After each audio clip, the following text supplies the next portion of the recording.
IPL match number 62 మే 12 రేపు జరగబోతున్న RCB versus Delhi match కి ఢిల్లీ క్యాపిటల్స్ కెప్టెన్ రిషబ్ పంత్ ఒక మ్యాచ్ సస్పెన్షన్ జరిగింది.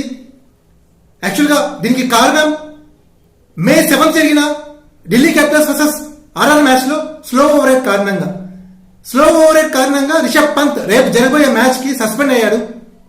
అలాగే కొత్త కెప్టెన్ గా అక్షర్ పటేల్ ఉండబోతున్నాడు. ఢిల్లీ క్యాపిటల్ టీం ఇది మూడోసారి స్లో ఓవర్ రేట్.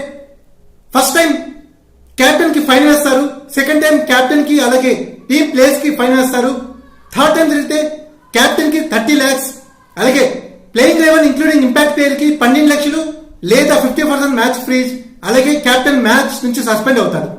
ఇది కారణం రేపు జరగబోతున్న ఢిల్లీ క్యాపిటల్స్. ఇది మ్యాచ్ క్రూషియల్ ఢిల్లీ క్యాపిటల్స్ కి. పంత్ మిస్ అవడం వాళ్ళ టీం వినింగ్ పైన ప్రభావం పడుతుందో చూద్దాం. మరిన్ని అప్డేట్స్ కోసం సబ్స్క్రైబ్ చేయండి. Thank you.